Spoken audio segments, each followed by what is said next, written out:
back-to-back weeks. Like, Slappy managed to do it. Dalvin Cook faded both weeks. Slappy. And then he tries to hit on the chick in the chat. I mean, Slappy's had a rough week. He needs to take a few L's. Yeah, Let me ask you guys this. You guys both have needs ladies. To sit down. You guys got to hear this, though. You guys both have ladies. Have you ever, when you were trying to get the noodle wet, just said, do you mind if I hit on you to a lady? Like, has that ever been your pickup line? That's not going to get it done. I mean, Slappy, you got to come with something better than that. There's no doubt. I mean, yeah, that'd be a big old 0 out of if I had to rank 0 through 10, that's a 0 straight up on the pickup line. Unless you're like literally a professional athlete with a 13-incher and $1 million, that line's not going to work for you. If you're slapping, I don't even think you'd have to say anything. Yeah, if you don't were have to say it, but athlete. Yeah. All right. Enough here. Are we done? We'll circle back, but yeah, we're done for the moment. All right. Well, let's get into it. And guys, as we get into it, we'll make sure to kind of get some questions as we go. So don't be afraid. Put some questions in that chat as we hit each range. Maybe we'll answer a few questions as we go. So let's start at the top and we'll work our way down, boys. And Hoop, let's start with you here. You've had some real good success in tournaments. You are a really heavy cash player as well. So at the top range, let's start with cash. Who's the main guy you're looking at in this top range? Let's say 10K and above. Yeah, so above 10K, I think, you're going to see a lot of ownership on John Rahm. You're going to see a lot of ownership on Dustin Johnson. That'll be in cash games. That'll be in tournaments as well. Dustin Johnson's price tag, obviously at 10K here, he comes in at basically like 8-1 to win this event. The prices came out prior to his event last week in Houston, where he ended up golfing pretty well. He had the COVID diagnosis, and when he had the COVID thing, that's kind of when the price tags were released on DK. So they gave him a modest price tag at 10K, which is just way too low, for his current form, his odds to win this event, and the course fit, just everything. His success here, he's had a ton of success here as well. So I think he comes in as definitely the highest owned guy in this range, definitely a cash game play. But Rahm's right there too. Like I love Rahm this week. I think he has a really good chance of winning this event. Just sets up very nicely for him. Then the guy that's probably going to be, especially for cash, like I don't think anyone's going to go up to Bryson at 11-2. Just too big of a price gap between Bryson and Rahm and DJ. And then the two guys that are probably going to be forgotten here, even in GPPs, cash, every format, Justin Thomas and Rory. Rory just has not been able to get it all together since the restart. Was golfing so well prior to the shutdown, and he came back and just has not looked the same. Doesn't really belong, I think, in this tier of golfers right now, and his ownership's going to be very low. Same with Justin Thomas. You guys are more of the tournament guys, so I'll be curious to get your take on these two dudes as we go along here. Yeah, and guys, just for a heads up, we are now live on YouTube as well. So if you want to go over there and give us a thumbs up, that'd be great. And we much appreciate that. And to subscribe too. Tony, let's take it to you here. Who really likes John Rahm? I'm huge on John Rahm. He's one of the guys that I'm really going back and forth on. Do I want to hit the lock button and even an MME? He's just one guy that I really feel like is my favorite to win this whole thing. What about you? I mean, we just got a total disaster here with my lineup builder because some donkey must have been in here using my thing, and they got for some reason it says I was fading Bryson. He's in my excluded bin, and that is no chance I'm fading Bryson. So whoever was in my account messing with this, I'm not happy with you. I know. Usually I'd blame Hoop, but I can't even blame Hoop because he likes Bryson this week, so I can't even blame him. I mean, this is awful. I mean, I got just scrubs in. Justin Thomas is in my freaking thing at 30%. I know. That's got to be. I know who is in your account. I mean, I don't want to name names, but I know who's on the in your Tuesday show. I can tell you who's in there. Somebody that strokes their meat to Justin Thomas has him in my player pool. I'm not happy. I'm recalibrating things here, but yeah, at the top, Bryson. I mean, this course is built for Bryson. Massive fairways, par 5, short par 4s. Putting is important. He's a good putter. I mean, he checks all the boxes. Like, it just doesn't make sense not to play him besides the price. That's what people will say, the price. I'm just playing him and taking my chances. And I'm not playing JT. I'm not playing Rory. And so then it comes down to Rahm or DJ. Love both of them. I guess I would take DJ by a hair over Rahm, but it's like a coin flip for me. So, I mean, basically those three, Bryson, Rahm, DJ. I want two of the three, though, as we get to the cheap guys. I know Hoop likes some cheap guys. JSU likes some cheap guys. I want to play two of these guys at the top, and I don't mind doing that because I just think they're clearly, obviously, the best guys. I'm going to do it. And Bryson, is there anyone else in the field that could win this thing by 10 strokes other than Bryson? I'm not saying it's going to happen, but would either one of you be shocked if he won by 10? I wouldn't be. 10 probably. I mean, again, I'm not like saying it's going to happen, but yeah. I think that's a little aggressive. Yeah. I mean, Rory's won plenty of times by like 8 shots, 10 shots. Like it happens. You say like 5 or 6, 7. Like, all right, yeah. I mean, I would not be. No, I wouldn't be. He won the U.S. Open by a landslide, and people, it's like they forgot already. This course is built for him. Yeah, and the thing that I just keep kind of going back to when people hear, Augusta and the Masters, like people think this is like a tough course. There's tons of scoring opportunity. The toughest part of this course is the greens. And, you look at what Bryson is going to be able to do on this course, and there's 4 or 5 holes where he's going to have a distinct advantage over the field. Some of these long par fours, he's going to be able to cut some corners on. The par fives, he's obviously going to be able to pick apart. He's going to have some big opportunity here. And the one thing that's, kind of held him back at some of these events is, he pounds it 360 and he's got, 100 yards in and his wedges are just complete crap. If his wedges are anywhere close to average, like he could, like Tony said, kind of run away with this thing. I would say even more so than that. Like if his wedges are good, he's not losing. Like I'll take it that far because he's terrible with his wedges. You're right. Like his wedges are awful. But the good thing is when you're hitting wedges into par fives, even if they're awful, you're still going to make birdies. So, I mean, you're in pretty good shape. I'm switching over to YouTube. If you guys are watching this on Twitch, I'm switching over to the YouTube chat if you want to get over there. Give us a like. We'll give out some gear if you give us some likes on YouTube. Yeah, if you're on Twitch and you're you got us on YouTube, definitely switch over to YouTube. That's our preferred platform for sure. Yeah, for sure. And like Big T said, give us that like. That really helps us, out, and we'll give out some free swag as we go. We'll set a number and then we'll go from there, Tony. But we'll definitely hand out some free swag as we go. I just want to hit, a couple questions as we go through these ranges. And Hoop, I like this one for you. Stanley 2424 said, do you prefer a balanced cash lineup or do you like paying up? Yeah. So, this question pops up a lot when you're talking about cash games, and it's honestly, it's event dependent. It depends on what you're dealing with. And I'm always a proponent at the no cut events. Like I think it's the one thing you can do every week, no matter what, is just go stars and scrubs. Like these guys at the top are just so much better than everyone else. Like these top tier guys are just phenomenal. And this week I'm kind of viewing as close to a no-cut event. Like, all right, you got 92 golfers in this field, right? You go down to the bottom of this field, there's 15 guys that are just dead. Like they're not going to make the cut. 13 of those guys for sure are going to miss the cut. So then you're dealing with, let's say 80 golfers. So we got 80 golfers that can potentially make the cut this week.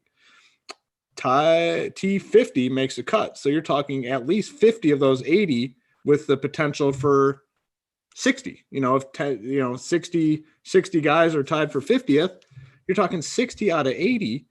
I'm no math genius, but that's like 70% or something of the field potentially making the cut. So I'm viewing this kind of like a no cut event, to be honest with you. I'm gonna take some chances, and I think that's where, without going into deep detail of what I plan to do, like that's where you can take advantage of people playing DFS in these majors. Like they don't like going down to some of these, lesser known dudes.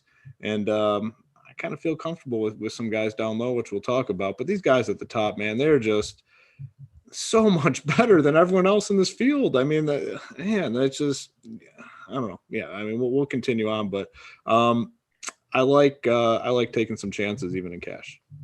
Yeah, for sure. Strokefest said, who you guys thinking you're going to bet to win it? We'll get to the betting segment. If you've watched, this prior Wednesday show before, we get to the betting segment at the end. We'll get there, so don't worry about that. Let's move on, guys, to the 9K range. And like I said, guys, hit that thumbs up, hit that like button, and throw some questions in there. I'm going to keep answering them as we go. Tony, let's start it off here with you in this 9K range. We got Schauffele, Koepka, Cantley, Morikawa, Hatton, a bunch of guys here. It's a loaded range. What are we doing in this 9K range? So this is where I'm going to get different from most people. I honestly think I'm going to fade this whole range. I like Brooks and I like Xander. I know Xander's going to be chalky, but again, so Xander's 98, DJ's 10K, Rahm's 10.5. I'm just playing Rahm and DJ over Xander, over Koepka. So like always, I'm taking stands. I'm not going to play everyone. I'm just not going to do it. If I lose, I lose. If I win, I win. I'll take my chances. I'm okay with the variance of that. I'm just not going to play those guys over Rahm and DJ. I don't think I can do it. So, and Cantlay is basically the same as those guys. Morikawa, I would never play. Hatton, I would never play at 94. Webb, I would never play. Patrick Reed, maybe, but probably not. Tiger has great course history, but not going to play him this year. Terrible form. Doesn't really look that good to me at all. The only reason to play Tiger is just course history. Augusta is definitely a course history course for me. If they've been good here, I'll take my chances with them. But I can't play Tiger at 9,100. If he was 8,100, I could play him. Not 9,100 though. That's just too expensive. Bubba Watson is the interesting guy in the 9K range. I think he's going to end up being high owned because he's won twice here. I'm pretty sure he's won twice here. If not, he's got great course history here. He sets up nicely, and he's been really good the last couple weeks. Finishing, what did he finish the last couple weeks? 4th, 7th, 31st, the last 3 weeks. Great course history. My problem with him is he is a big dog to everyone in his price range matchups-wise, which we'll get to the matchups here in a little bit too. He just shouldn't be 9K in my opinion. I just think he's too high priced. Again, if he was like 8K, I would love him. I just can't pay 9K for Bubba Watson at 20-something% owned. I'm like Hoop. I don't worry about ownerships that much in PGA. But if Bubba Watson's 25% owned at 9K, I'm just not going to play him. I'm going to play those guys more higher up that I think are way better. So for me, I'm pretty sure that how I'm going to be different is I'm going to fade literally the whole 9K range. I'm not going to play any of these guys. I think Xander will be the most popular in this range and Bubba, but Xander's not going to win the tournament. I usually disagree with Coop's bad takes because he has a ton of like contrarian takes, but I kind of agree with him on this one. Like I can't play Xander over DJ. DJ's 200 more than him. How could I possibly Hoop? I know you like Xander. How can I play Xander over DJ? I don't think you do necessarily, if it's a 1v1 situation, like you definitely can't do it. I'm a Xander guy and he's golfed really well in these majors, in these loaded fields. The one thing that I like about him this week, I don't know I haven't looked at like ownership all that closely. I think he's going to be pretty low owned. I don't think he's going to have high ownership for that exact reason right there. Like you just said, like everyone's going to know $200 more I can get DJ, $700 more I can get Rahm, and like those guys. What happens though is they're just going to play both of them, maybe DJ and Xander, like start their teams with those two. Yeah, I think if someone's doing that, what do you think he's going to be owned though? Like he's going to be 20. Yeah, I think he's kind of the surprise guy in terms of ownership. I really do. I think like he's the guy. Low, though? I think I could see low teens, like 13, 14. It's just speculation. There's no data behind it or anything, but I think he comes in lower because people just are going to get up to DJ and Rahm over him. And I guess what I'm trying to say is I still plan on having Xander in my player pool, and I just feel like I'm not going to need a lot to get over the field on him. Like you said, more times than not, DJ's going to beat him, Rahm's going to beat him. But man, he's been so good and so steady, and he's just safe. Like to me, like when it's all said and done at the end of the week, like I think he's a virtual lock to be like top 15 at this thing. And, that's not necessarily going to be a guy that you have to win, but he can keep a lot of your teams live. So I'm going to have him. It's going to be a low percentage because I'm going to think, because I think that he's going to be lower owned than what everyone's saying. So, but I, for the most part, agree with you on like the rest of this range. A lot of fades. Like I can't imagine playing some of these guys. I think Brooks might get some steam after, that big finish last week. To me, like there's no way I could play him. Like, Cantlay's just too expensive, man. He's been very inconsistent since the restart. I know he's had some good finishes lately, but those are mostly in like weaker fields. Definitely it won't be on him. Morikawa, and the one guy we'll have some is Webb. I think that's a good price for Webb, and he's just another steady guy, like just very steady. I don't think he crushes your lineups this week. He has the potential, I think, to finish top 10. And then I'm with you, man. Bubba's the hard one. I'm not typically a Bubba Watson guy. When Bubba Watson is popular, that seems like that's the time when he kind of just screws everybody. And if you faded him, you would have been doing all right. Can't decide, though. He's been playing so well lately. Very, very steady, very consistent, has success here. This course does set up good for guys that can shape the ball like he does. Still haven't decided on him, honestly, because there's some guys in this 8K range that we're going to talk about I like a lot more than him, but man, like he's a guy, if you fade, like he could pound you if you fade him. Like there's a lot of paths where Bubba pounds your ass if you fade him. So I'm still going back and forth on him. All right. So you guys were talking about Xander and DJ and Tony brought up a good point. Like, when you get to the Xander and you see $200 more gets you DJ, or I'm sorry, that was Hoop's point. So do people just play them together, or are people playing DJ and Rom? Because when I look at the slate, I'm looking at it, I'm saying if I can get DJ and Rom, I would prefer that to the DJ and Xander or Rom and Xander. And I think a lot of people will agree with that. So I think in the end, you're kind of right, Hoop, where he might get left out a little bit, where Xander's ownership maybe falls lower than what people are thinking it will be, just because we should of make that our reason. first wager of this show that there's no chance he ends up low on. I'm not saying low, but I'm saying lower than. I think he'll be in the 20s for sure. What about like 15%? Would you be surprised? Yeah, I'll be stunned if he's 15%. Okay, so here's one thing that I will say about these majors, and I've been playing PGA DFS for basically since it started. People at these majors love the balance builds, man. They love the balance builds. So I think Xander is the balance build, though. That's my point. Not, though. That's the thing. Okay, let's say you start with DJ, you're left with $8,000 per spot. If you plug in Xander, you got 7.5K left. You're gonna have to go down. Like if you start with those two, people don't feel comfortable doing that. From what I've seen, maybe this year's a little bit different. It's very possible.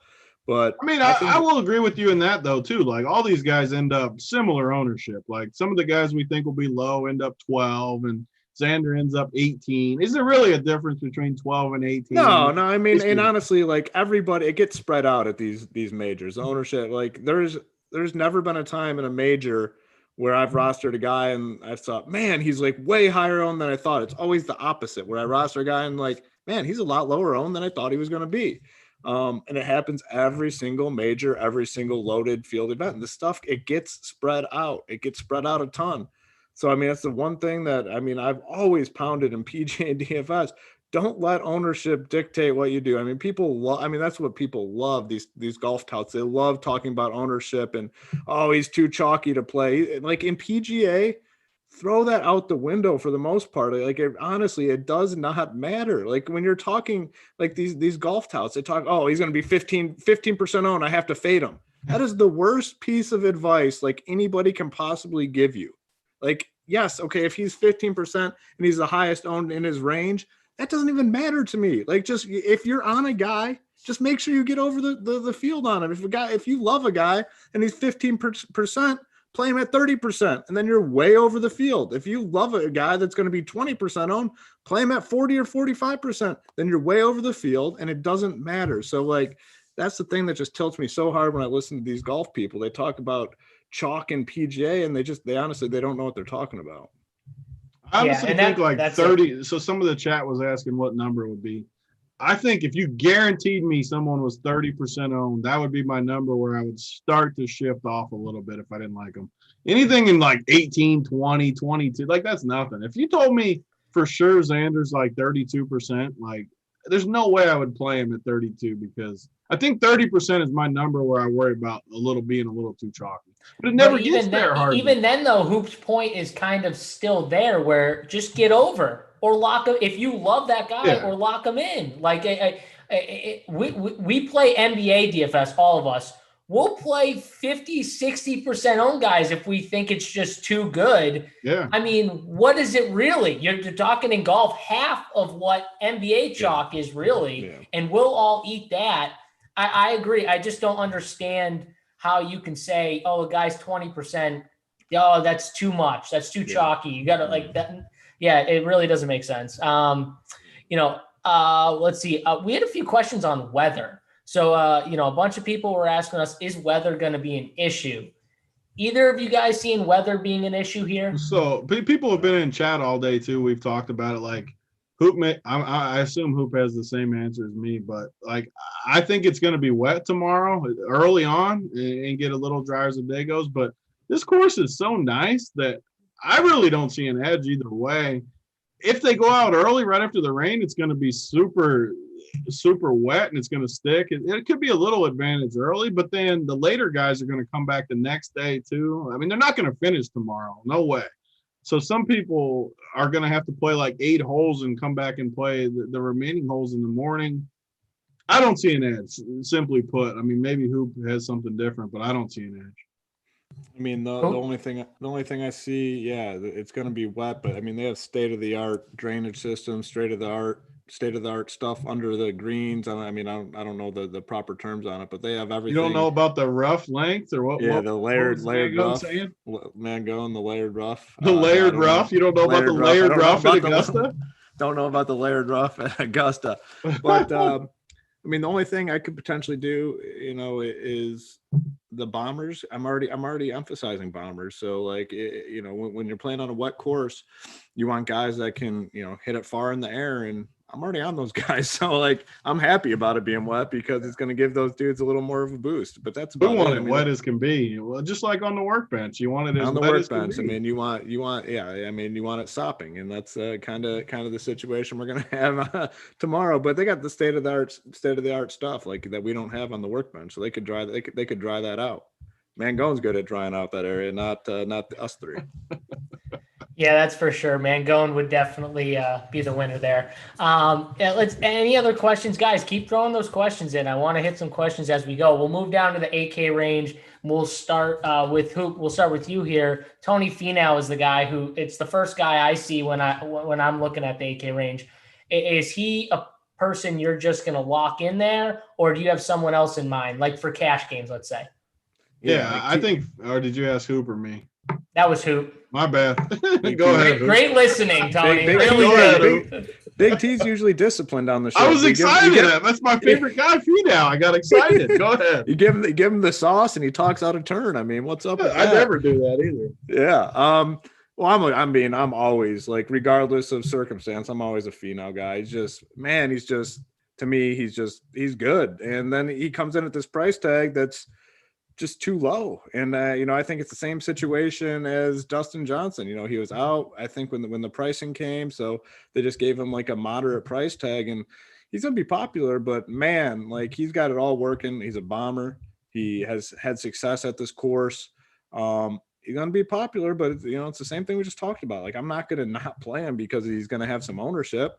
So I love him. I love Matsuyama as well. The thing about Matsuyama, it's like, man, it just feels like his upside is a little bit capped. Yeah, I mean, he finished second last week, but in some of these tougher fields, some of these bigger events, just seems like his ceiling's almost like a T20. So, I mean, I'm going to play him, but I'm going to keep my expectations a little bit low. He just doesn't have the winning upside, but at 8.7K, he doesn't need to win the event. He just needs to kind of be in contention. I think Wolf. I think Wolf is interesting. A guy I don't think will have a ton of ownership. I believe it's his first time playing here, right? Can either of you guys verify that? I think first time out. Matthew Wolf, yeah. And this is a course where it's a course history course, and he hasn't played her, but man, his game should kind of suit this pretty well as long as he can figure out the putting surface. We talked about Bubba earlier, how I'm not decided on Bubba. Man, Jason Day, he's another nemesis of mine. I don't know at this point what I'm going to do. So I hope you guys can either talk me onto him or off of him. But then the fades start piling up after this, like 8.2K for Jordan Spieth, like absolutely not. Ricky Fowler is, I mean, honestly, Ricky Fowler should probably be like 6.9K. Like if he was 6.9K, I might consider playing him, but at 8.1K, there's no damn way I can play him. And then Paul Casey, oh gosh, he's a tough guy to roster. And I kind of took a stand. Somebody, I don't know who it was. I got to find whoever tweeted this out, but it made a ton of sense. It's like, think about, it was after Paul Casey. I think he busted his chalk, and it's like, I can't remember one time when I didn't roster Paul Casey and it cost me money, but I can think of about a million times where I did roster him and it cost me money. So I've kind of just taken that approach, and I'm not on Casey either. So a lot of fades in this range. But I want to hear what you guys have to say about Jason Day. Yeah, Tony, first off, before we get to Jason Day, talk up your boy Tony Finau. You just have a man crush on this week. Like, this is your guy. Talk about him. Well, first of all, if you're still over on Twitch, get over to the YouTube, subscribe to our account, give us a like, because we're going to start giving out gear. We're at 215 watching right now on YouTube, 86 likes. If we get to 100, which is going to be a free square, we're going to give out some gear. 150, we're going to give out a more gear. Every 50, we're going to give out some gear. So go over to our YouTube page, give it a subscribe, give it a like. We'll give out a ton of gear. We just got this new gear too, the Run Pure Showdowns, Under Armour, Nike lids. We got all the gear. It'd be nice to have some of that gear. Tony's holding out. Yeah. It's the good stuff, boys. It's comfortable, and yeah. And another thing, I want to do the guy in chat. Where'd this guy go? He said, instead of, where'd this dude go? I was laughing at him. He said, instead of swag, can we have a giveaway for Big T's chair? Like, we're going to have to, that'll be a special occasion if we auction off this thing was like $600 or something. We can, for maybe for like a Super Bowl show or something, we can auction off a chair like this or something, but it's not going to happen on the free Masters show, unfortunately, but as a matter of fact, whoever said that, who said that? He's getting some gear because I like him. Ken, Miko, you're getting some gear. Send me a message over at Run Pure on Twitter. I'm getting you some gear. And you're the first one to get some gear tonight. But also, Tony Finau. I got so excited because I thought JSU was asking me about him. I had a little stiffy. I was getting excited, but he was talking to Hoop. I stepped out of turn. But, man, this guy, he looks good. 5th and 10th the last 2 years here, 24, 11, 8 his last 3 this year. He just looks good. And he, like Hoop said about Hideki, I look at Finau the same way. I don't think Finau's going to win. He's just not a winner. He's going to choke on Sunday even if he's in contention. But if he gets 10th, I'm thrilled because you know what? He's going to be my 3rd guy on my team because I'm playing 2 studs. So if he's getting me 10th as my 3rd guy, I'm thrilled. I don't need him to win. If he's your 2nd best guy, maybe you do need him to win or finish a little higher up. But he's just so safe, so solid. I kind of look at Hideki the same way, though. I really like both of these guys. The problem for me, I'm going to play 2 studs, so I can only play one of these guys. I can almost guarantee you, though, that I'll have either Finau or Hideki on all of my teams. Not both of them, but one of them on all of my teams because I love both of them. They're like the 2 best plays in this range and maybe on the entire slate for me. Hideki's down to 21-1 on Bookmaker, which is not much higher than Xander, honestly. Xander's 15-1. I don't think they're that different of a play, really. Like Finau and Hideki and Xander, I don't think Xander's going to win. I don't think they're going to win. I think they're all going to finish top 15, top 10 range. So I'm saving a thousand salary by playing Finau or Hideki over Xander. I mean, it's going to be, not to cut you off, but it's going to be hard for anyone else to win when Bryson gets in there 10 strokes under everyone else. The funny thing is, I really do think he can win by like 10 shots is the funny part. Like, I believe it. What kind of odds can I get on that? I would love to bet it. If I could get true odds, I would bet it because I'm sure someone in the chat, dig that up. They got to have somewhere that has like. I'm sure they have alt lines. Like, yeah. What did he win the U.S. Open by? 5, 6? Like, yeah, I think 5 or 6. Yeah. I just think you would actually bet him winning by 10. Like, that's real. All these alt lines now and stuff. I bet we could get some crazy line on that. Like, him to win by 10 is probably like over 100 to 1, 1,000 to 1, whatever the line. Oh, it's got to be massive. It has to be a massive number. Like, this course is built for Bryson. I think it could be Sunday where, not to circle back to Bryson again, because you guys already know I love him, but I think it could be like on Sunday where everyone's just like, this dude broke golf. He's just too good. He just hits it too far. He putts good. And these other guys hate him already because, face it, he's changed the game. He has. Whether you like him or not, he's changed the game. I mean, these guys are so resentful of him. It's like when Hoop picks all these winners, the people come after him. They don't like it. They don't like it when he gets in the winner's circle. No, you told me you told me I'm not allowed to do that stuff anymore. So why would you try to derail me? I mean, I started drinking. I got a little excited. You don't want to get me going. I told you. I said I'd chill, and now you're tempting me. No, I was just saying that you were owning some people. That's all right. We don't have to name names anymore. You can just name people. If anyone wants a piece of Hoop, they can come get him. We don't have to name names. His head-to-heads will be out there. But the rest of this range, I mean, I'm not going to play Adam Scott just because of how much I like Finau. Fleetwood might be the worst play on the entire slate. I mean, just looking at him, he hasn't been great at Augusta. He hasn't been great recently. He's the same price as Finau and Hideki. Yeah, he makes birdies, but I just don't see it here. Maddie Wolf. Man, he's been a weird one though. Just to touch on Fleetwood before you move on, like goes overseas in the Euro Tour and just dominates. He's been golfing so well over there. He comes over here. He has been a disaster every single time he's teed it up over here. It's crazy. Yeah, I mean, he's just been so bad, and I'm a Fleetwood guy. Honestly, I like him. Oh, same here. Fleetwood's made me a lot of cheese over the years, and it's painful, at 8-6 to not be able to. It's just weird. Like he can't play over here. It's nuts.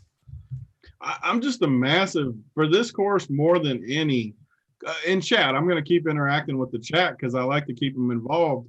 Guys, you got to keep up. We're in the 8Ks. People keep asking questions about the 6K guys. We'll get to the 6K guys. You got to stay in the 8Ks. We're not going to answer questions about Bernie Longer because I do like Bernie Longer. But we'll get to the 6Ks in a minute. We'll get down in the cheap seats in a minute. But so yeah, Fleetwood. So I'm just a huge course history guy. 36th, 17th, 62nd, his 3 times to Augusta.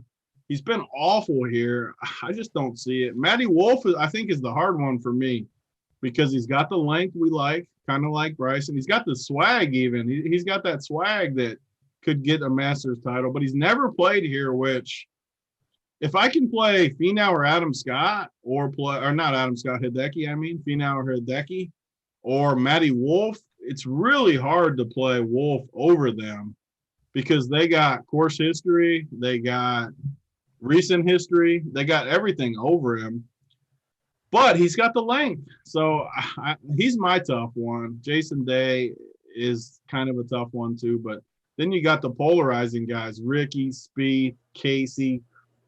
I can't play them like Hooper. You're not playing these guys, right?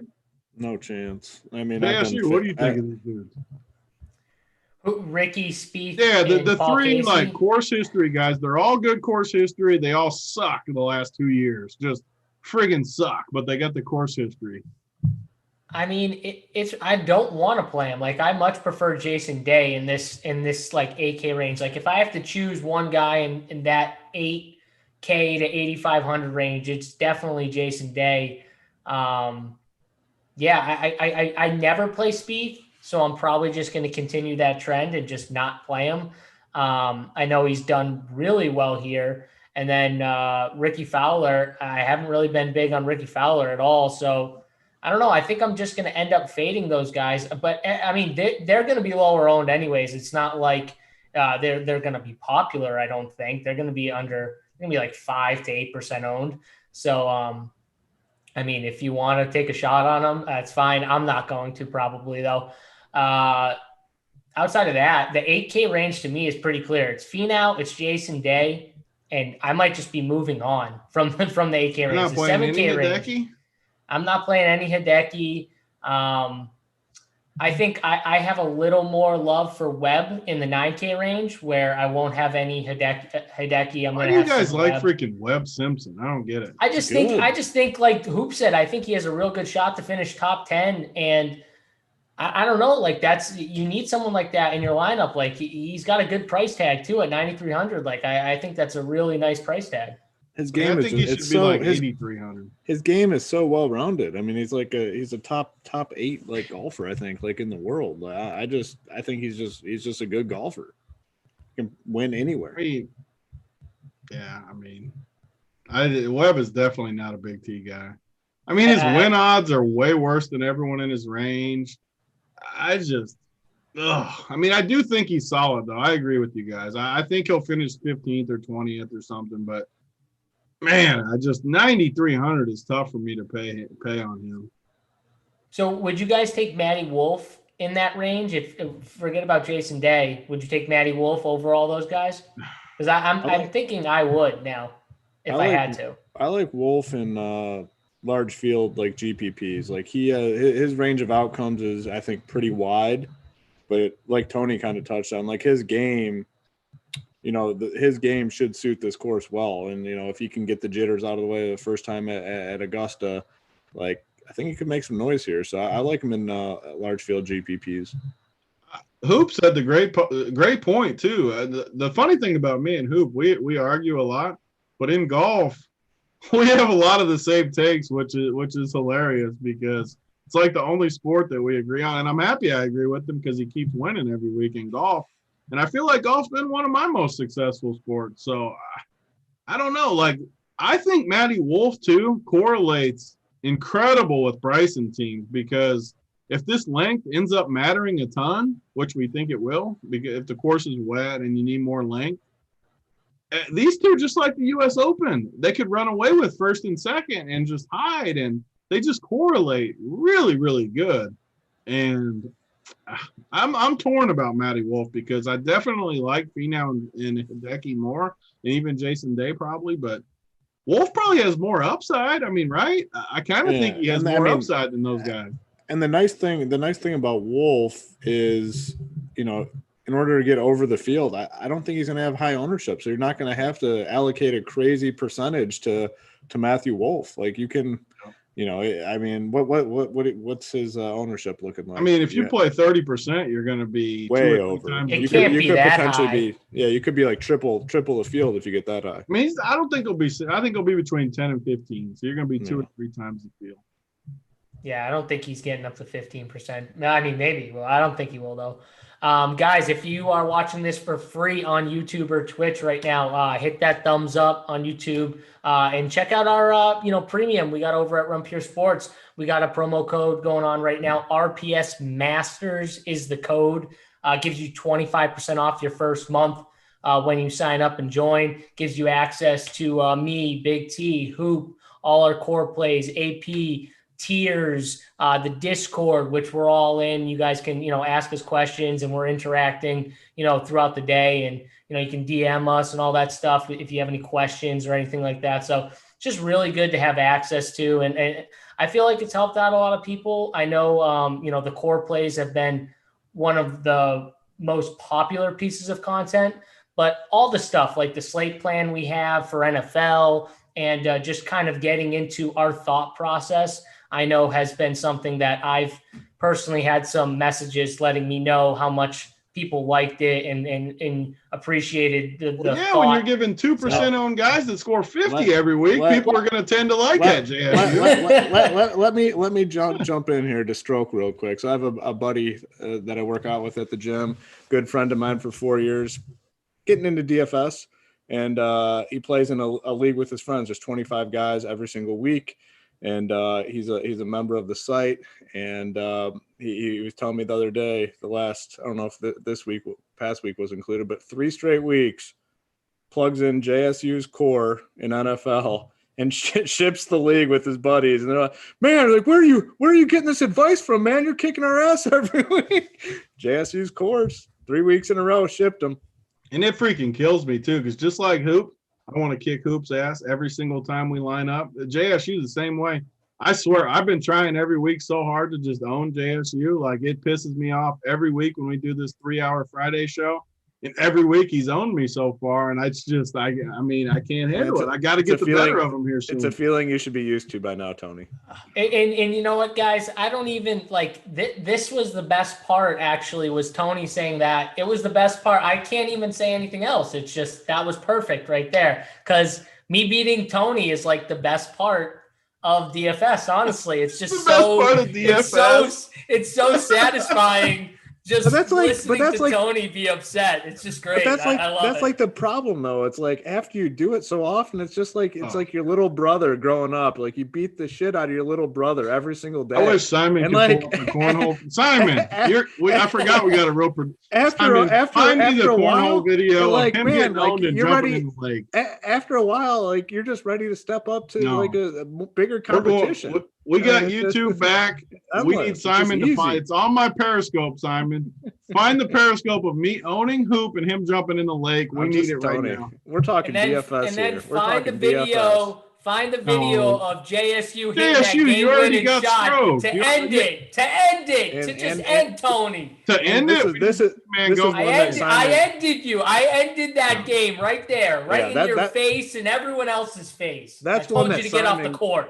That's one that Simon can definitely find, is Tony playing in the Roto-Grinders basketball game with a bunch of 250-pound overweight dudes and going scoreless in the first game. That would be a good one to find as well. How many did I go scoreless in the first game? I don't know if it was he scored 9 of the 10 bet. He scored 9 of the 10. The video I watched. Oh yeah. Was you mean the one when you were at home next to the Papa shot? That video? On the workbench. Oh, yeah.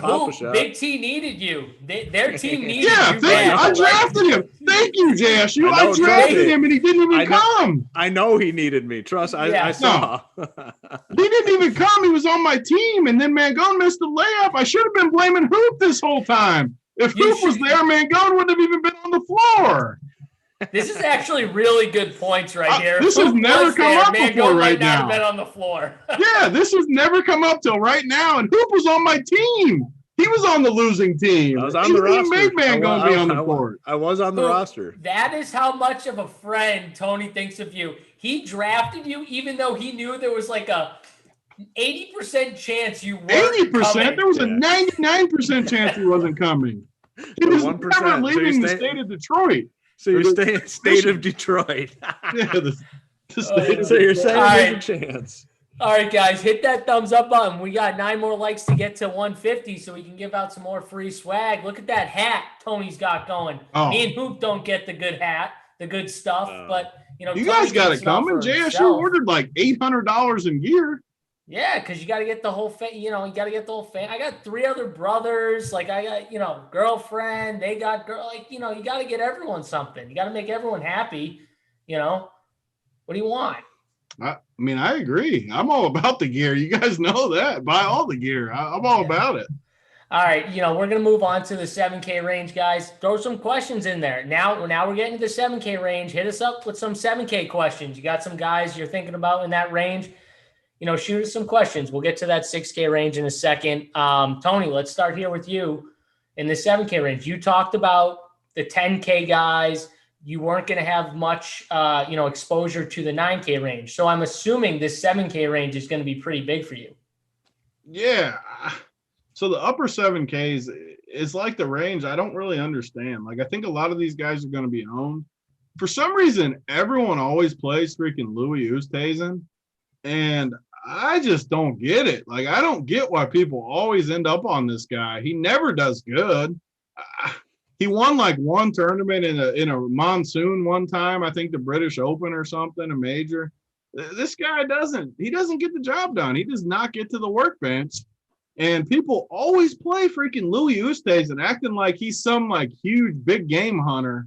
I don't get it at all. I just don't get it. Scotty Scheffler is probably my most interesting play in here just because he's got some length, he's got some form. He hasn't played here though. I worry about playing guys that haven't played here. So I'm a little off him. Justin Rose has no form, but he has history here, at least in the past. The guy I want to ask the most about, we'll just go to 75 and then we'll go over to Hoop. Sung Jae, I mean, I don't know how you could play Sung Jae. He's been so bad. 50, 41st, 45th the last three. He's got no Band-Aid on his ear anymore. He needs to get that Band-Aid back. He sucks. Like, don't play Sung Jae. But the guy I want to know about, because I truly don't get it, is why is everyone playing Matt Fitzpatrick like he's some stud, Hoop? Because he's like the one guy you like that I don't like. I think it's a combination of like a couple things. Like first is the price tag. Like he's 7'6", and he's typically a guy we see more in like the 8K range. He's had some good showings in like stronger fields. And he's been golfing pretty well lately. I mean, he's 7th, 12th, 26, and like at his price tag, if he's in that range, if he's in the 20 range this week, like you'll take that result. So I think, like I said, it's a combination of price tag, the fact that, he's showing up in some of these bigger events, and he's kind of been golfing pretty well lately. So, 7.6, that's a low price tag. I mean, 7.6 is low. I mean, you're talking about a lot of guys, mentioned like a guy like Sung Jae. I mean, he's been bad lately. You're looking at like top 50 in his last like 3 events. Like, you don't want that. Phil Mickelson's a disaster. I don't know. To me, like Fitzpatrick kind of just stands out in this range as a guy that's just better than these dudes. So I mean, I'll be on him this week. Tony, you don't like Fitzpatrick? So I'll circle back and say I do like him way more than Sung Jae and guys like that. But real quick, just because I like to interact with the chat, keep them involved. Benjamin Moss, Bones is caddying for Fitzpatrick this week. He's not caddying for Fitzpatrick. He's caddying for Jimmy Walker this week. So I don't know what you're talking about. At least I think I'm pretty sure he's caddying for Jimmy Walker. I saw that on the Golf Channel earlier. But I like Fitzpatrick okay, but like I seen him in like a lot of core plays and different guys touting him up. I guess it's just my roster construction maybe. Like where I'm playing these high guys, I'm playing Finau and Hideki. I guess I just don't land on him, but I don't know, man. Like I just don't like him, I guess. Well, the thing with Fitzpatrick, I mean, you typically know kind of what you're going to get out of him right away. Like there's a lot of times he comes out with a lot of lackluster performances where par, bogey, par, bogey, where he's just not picking up birdies. And it can be frustrating, to roster a guy like him because he's kind of like a grinder. When he's on, he's kind of just lurking, and then he kind of shoots up on Saturday or Sunday, has a big round, gets back in contention. But like I said, I think it's a combination of the 3 things: the price, the recent form, and the fact that he has golfed well in some of these bigger events and majors recently. So, and this range, like you said, though, I mean, it is not great. Like I have a very small player pool this week, way smaller than I thought I would have. Coming into the week, you just start going through and there's just not a lot of guys I have interest in. I'll kind of just talk about this rant. Like Oosthuizen, I think he's fine. I mean, I'm not an Oosthuizen guy. He's going to be in my player pool because he's a little bit cheaper than he typically is. Like I don't like playing, people will play Oosthuizen when he's like 9K, 8.8K. Like I can't do that. He's in the, upper 7s. I like Scheffler, 7-8. I mean, he kind of, who is a guy? It kind of reminds me of Wolf a little bit, where I think his game could suit this course very well. Just as long as he can figure out the greens a little bit, he can drive the ball. So I like him a little bit. I'm not going to be on Rose. I mean, Rose is a name, but I don't know. Like I'm more so going for bombers this week. Probably won't be on Rose. I've seen. What about Answer? Talk about Answer. Like I know a lot of people have been talking about Answer. You on him at all? Either of you guys? I'm definitely not on him. So obviously I'm a Vegas guy like Hoop, like JSU even. I just like when I see 105, 110 to 1 at 7,400, I can play a guy 6,400 and get similar similar play than answer. He's fine. I just don't see it. He's never played here. I just don't see it. I don't want to play him. I could see people playing him for like safety, but I'm just not doing it. Like Cam Smith is 100 cheaper. I think Cam Smith has way more win upside, way more like top 5 upside. I can never play. And I look at Sung Jae almost the same as Answer, honestly. I think they both, their upside is like 20th or something. I don't think they're finishing 8th. They're not good enough to finish top 10 in this event. They don't hit it far enough. They're just not good. I just don't like them all that much. So just to circle back to the chat, because like I said, I like to keep them involved. Eddie Del Toro says, my wife's birthday's next week. Can I get a shirt for her? It'll guarantee me some work. Absolutely, Eddie. Send me a tweet. I got tons of smalls and mediums. You send me a tweet. You got some workbench gear for her. Send it over. She has to wear it on the workbench. So absolutely, that's the requirement. That is nothing else, just the Run Pure shirt. So, all right. So you guys really didn't like anyone in this range then, outside of Hoop liking Fitzpatrick. Am I right? Because from listening to you guys talk about this range, there doesn't seem like much interest. I'm going to play some of these guys just because, yeah, you kind of have to. And like I said, I mean, I like Oosthuizen a little bit, price play. I like Scheffler, Fitzpatrick. I agree with the Cam Smith call. I do like Cam Smith. I'll dive into this lower 7s a little bit. There's some guys down here. I think, Lee Westwood, course history, is definitely on his side. He's been golfing well lately. Besides, I think he did have a miscut. He had a miscut last week, really bad first round, then kind of got it together round 2, but it was too little, too late. But I think he's in play. Cameron Champ is another guy that I'm going to add to the list of bombers that I have some interest in. Wide range of outcomes. I mean, definitely wide range of outcomes for Champ. I wouldn't be surprised if he was in the top 10 going into Sunday. I wouldn't be surprised if, he missed the cut really, really badly. So, don't mind him as a tournament play. Kokrak, Ian Poulter. Poulter's a guy, yeah, I don't know. I'm still kind of deciding on. We were talking about him earlier today in the Discord chat, and strong course history here. He's a grinder. He's been golfing pretty well lately. I don't know. Poulter's a guy I want to hear your guys' take on. Yeah, I mean, Poulter and Champ. I mean, first of all, Champ. He's perfect for what I'm planning on doing, which is, large field GPPs. I'm playing a lot of GPPs, don't play a ton of cash. But he's perfect because, like you said, wide range outcomes. He could be top 10 going into Sunday, and he could miss the cut. But, those are the guys at the cheaper range that I like to take chances on with those, ranges of outcomes in large field tournaments. So I think he's perfect for that, and I'm going to be overweight on him. Probably double the field, whatever that is. And then Ian Poulter, I definitely, again, have some interest in. Like you say, he's been playing pretty well. He's got decent course history here. So I think at 7K, you got to have a little interest, especially if you want to play that 2 stud build with 2 10K guys or a high 9K guy and a 10K guy plus. I mean, they just fit so well in that build. Tony, I know you got to have interest in some of these lower 7K guys.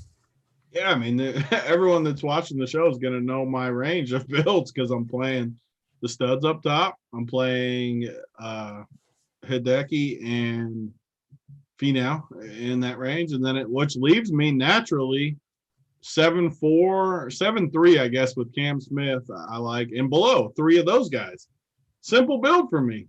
3 studs basically, and 3 7-3 or lowers guys. That all the teams you see me with this week will have that build. There won't be any sort of offset from that. Besides on FanDuel, maybe there's a little bit different build there, but on DK. So Cam Smith 7,300.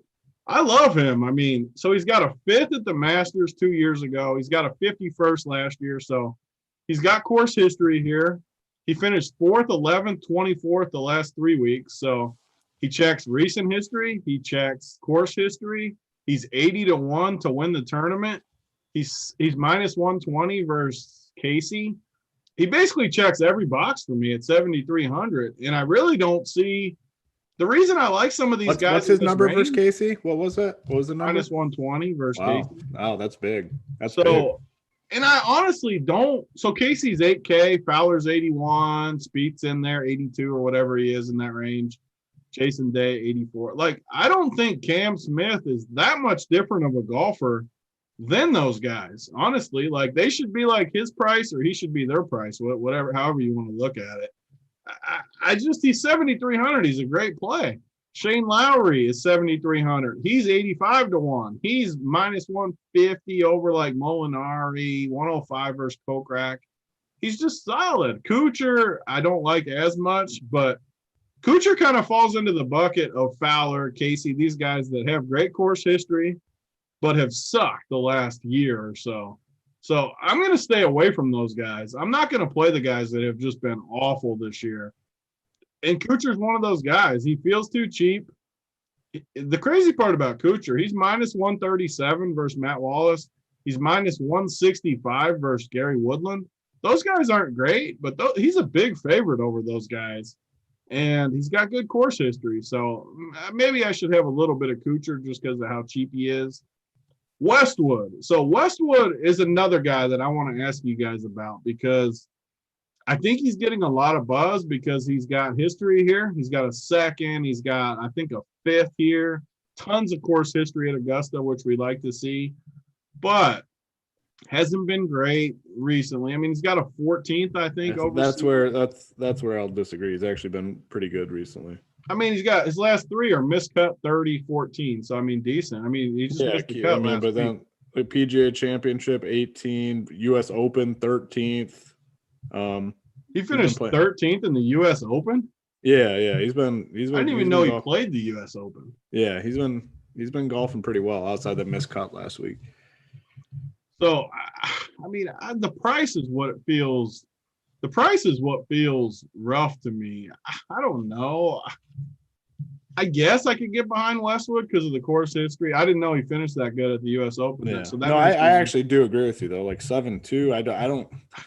It's a tough. He's a tough one. Like I'm gonna have some exposure to him. I don't know how much I need to get over the field. Like a lot of people are kind of talking about him. I don't want to play him if I have to get 25% to get over the field. Like I want to play him if he's going to be, 8 to 10%, and I can play 18% and move on. I don't know. I mean, what's his ownership projected at? Do you have it there? I mean, I don't have it. Yeah. I mean, I would gotta be him. what 10%. 10-ish, yeah.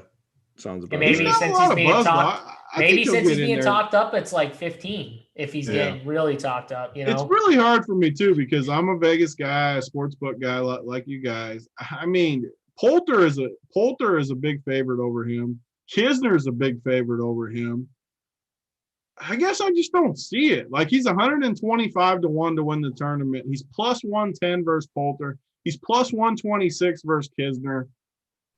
How can I play him over Kisner and Poulter when those guys are favored over him and lower owned, and those guys have better win odds than him? I can't do it as a sportsbook guy. So I think I have to be off of Westwood. Mm-hmm. Yeah, I mean, I'm not going out on a lim on Westwood. Like I think he's a. Did you say you liked him before I said that? No, I mean he's in the player pool, but like I said, I'm not going to play him at a high rate. Like I can't do it. Like I see that. I mean, he's been playing pretty well outside that miscut, popped up at the US Open. Course history. Like he has good course history here. So like I want to play him, but I don't want to play him at a super high clip. I'm going to look up and kind of see what they have him projected ownership wise. So, I mean, like always, I say when I'm wrong too, because on my sheet I made, I only have the last 3 events just because I like to see recent trends. Miscut 30th, 14th. But if I go back further, like Hoop said, 18th at the BMW PGA, which was a Euro event, but 18th, 19th at the Scottish Open, 13th at the US Open, 10th at the Masters overseas, 17th at the UK Championship overseas, 34th, 70th. So, I mean, his his recent history looks way better than I thought it did. But I still side with the odds a little bit. And, man, it's hard to play. Like, how could you play him over Kisner when Kisner is a -160 favorite over him? It's really mostly sites have him 10 to 12% range. 10 to 12. I mean, I'm with Tony. When you see the Vegas odds and stuff like that, I would play Poulter over Westwood. Tony said Kisner. I wasn't huge on Kisner, but yeah, you're right. Like I'd probably play Kisner over him too. What about like Cam Smith? Like he's in that range. Like I think I'd play Cam Smith over him. I would Like, definitely play Cam Smith over him. So That's my problem. This where range does is he actually land? good. Yeah, I know. So Kisner, okay, so let's talk about Kisner real quick. I said he's minus 150 or something over Westwood. His history here is decent too for this price. 21st, 28th, 43rd, 37th. So he's got 4 straight made cuts here at Augusta. Not top 10s, but at 7,100, if you told me he's going to finish in the 20s, I'm thrilled. I'll take it because I got those guys up top. I'll take my chances with him in the 20s. And last 2 weeks, 14th and 45th, and Kokrak the last 2 weeks in the same range, 17th and 1st.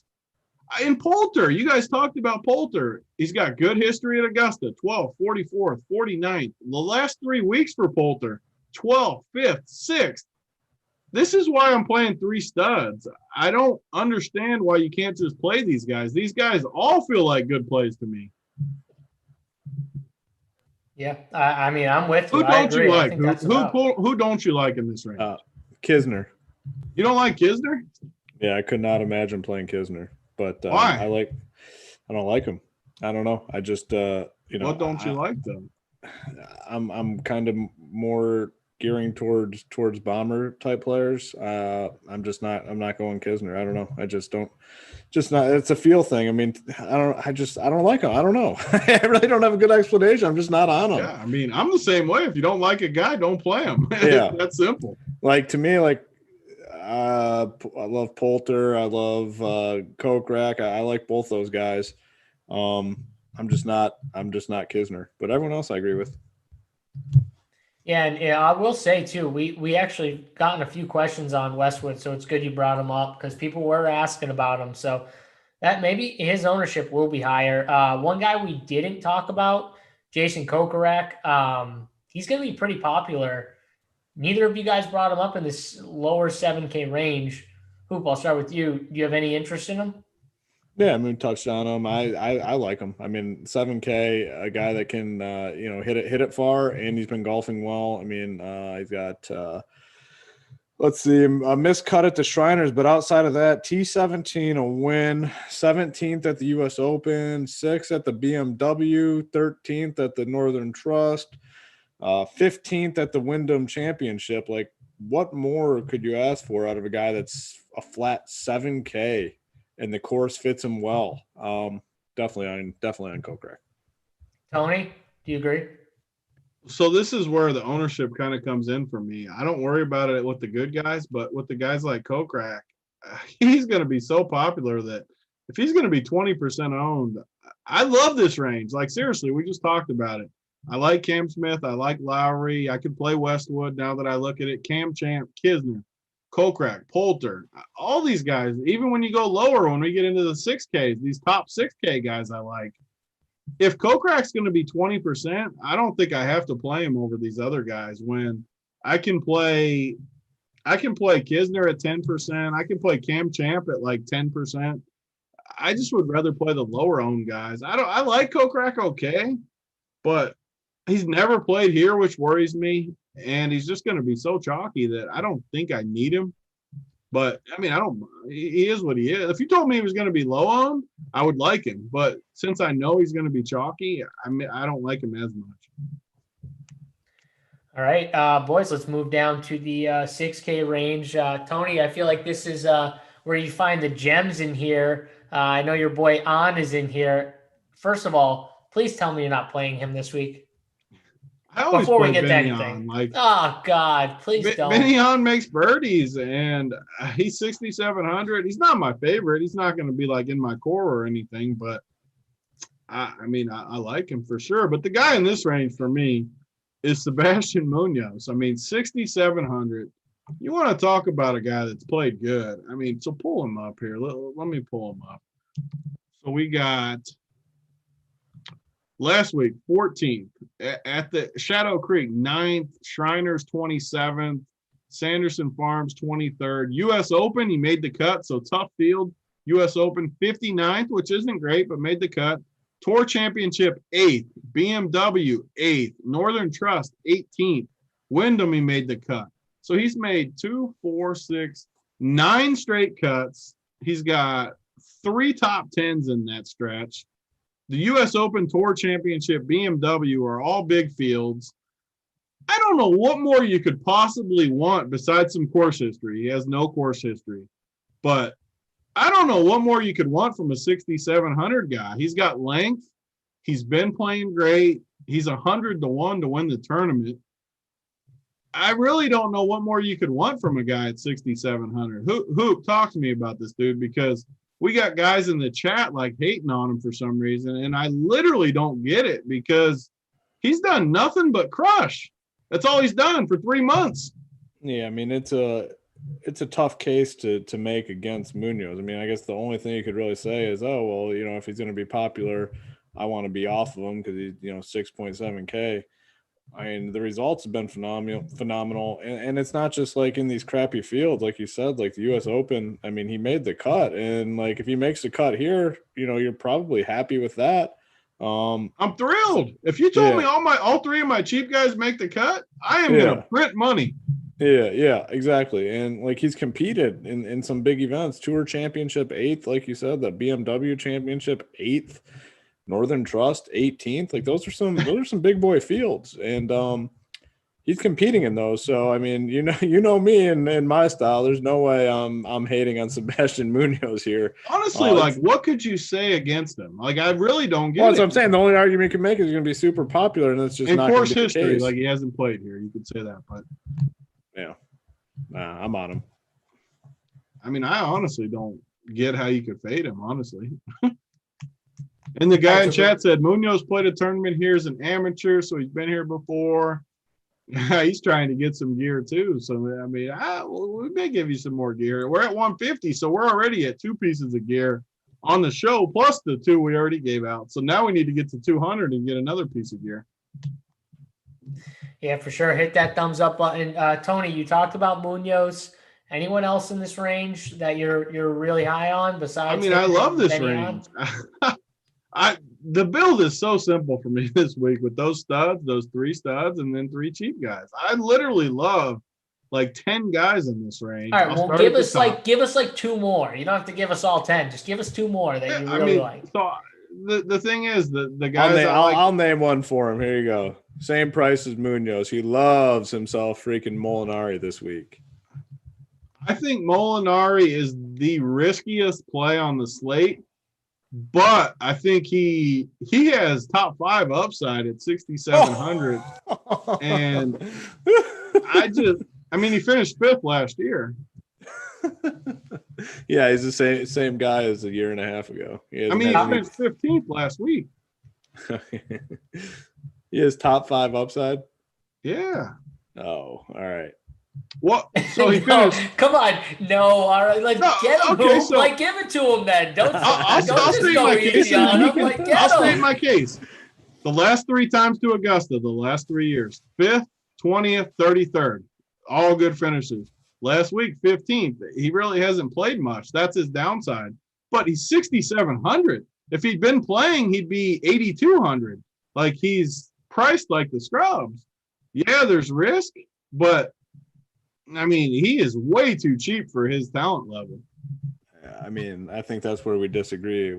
His talent level. I mean, I'm not saying he's not in my player pool, but to say his top 5 upside, I think is don't be shitting on him and then saying he's in your player pool. Well, I'm playing a lot of. I'm with you. I'm playing a lot of shitty guys. Oh, you're not allowed to play him now. You made There's a lot of guys down here that I'm playing. Oh, you're not allowed to play him. There's a lot of guys about to go into your get him out of your player pool. X him out or something. Get him out of your player pool. You're not allowed on him. I'm not worthy of playing him now. You made fun of him. I'm with you. I'm playing a lot of these shitters down here.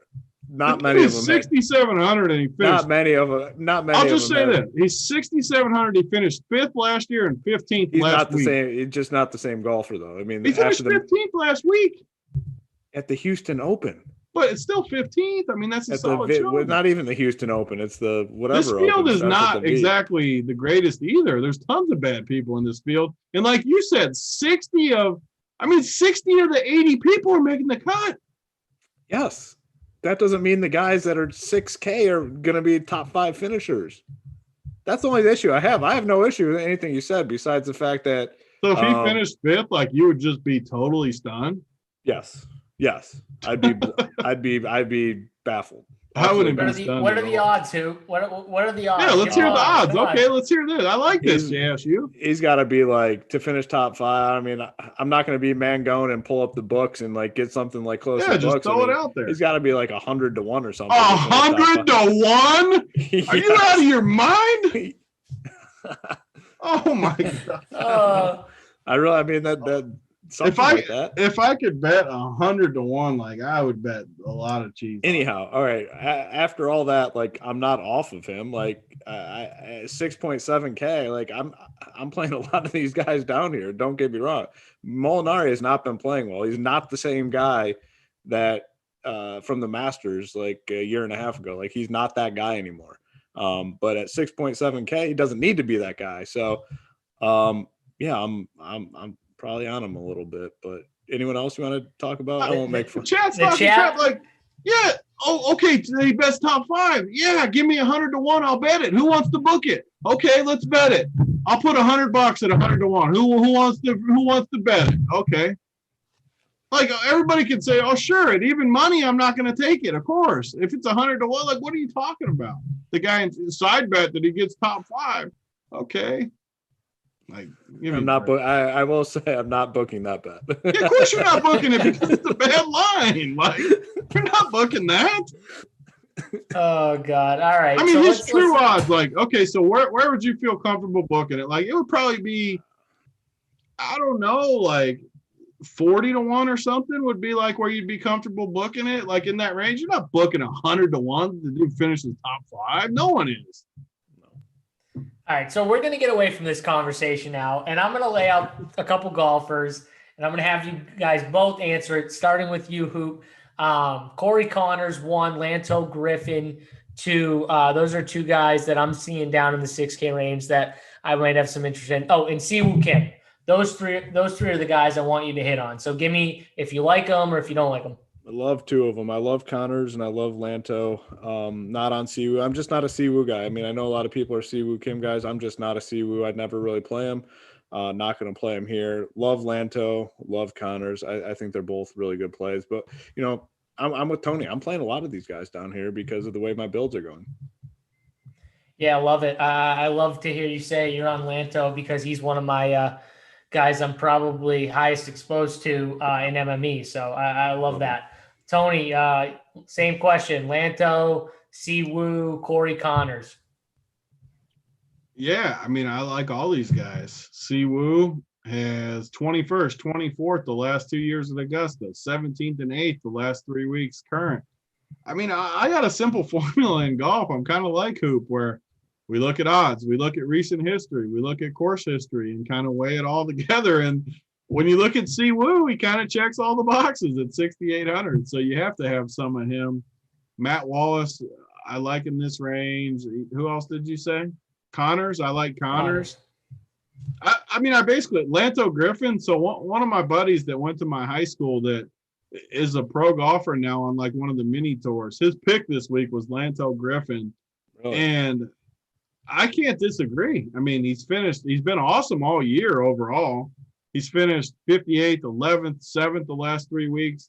He's minus 164 versus Henrik Stenson, who has sucked lately, but that's still a big line versus Stenson when, I mean, Lanto Griffin is not as big a name as Henrik Stenson. So to see him minus 164, I love that. I mean, he's arguably one of my favorites. Besides, if Sebastian Munoz wasn't in this range, Lanto would probably be my favorite. He's just been so good. Benny on, I'm always going to play. I mean, this range is just good. I don't know why you wouldn't play 3 studs on this slate with all these good guys down here. Maybe we just like these guys too much because I just really like these guys. I think they're going to make the cut and finish. who knows? I mean, I'm happy if they finish in the 20s, but who knows? Maybe they finish even better. Yeah, guys, if you're just joining us, hit that thumbs up button. Let's try and get to 200. We're going to get into the real quick the betting segment in a second. And as we do that, if you guys have some questions, throw them in there now, because we'll have a little time maybe after to answer a couple. But guys, let's bring it over to the winners. We got to pick the winners. We haven't got to the cheap section yet. Well, we're not allowed to talk about the real cheapies? Oh, well, Tony, I asked you, who do you like in the 6K range? And you said, I like 10 guys. And then you just talked about like 3 of them. Well, I mean, I like even cheaper than that, though, in the Millie Maker. Where. Well, bring it down, Freddie Couples. Let's go. Yeah, I mean, so Freddie Couples, I mean, I know you guys make fun of me, but every year, Freddie at this course, he's just got good course history. He finished 18th here 3 years ago. He finished 5th last year on the wheelchair tour, the old man tour. So his back's feeling okay. He's 6,100. If he makes the cut, I'm good with it. Like, all he has to do is make the cut, and I'm happy with it at 6,100.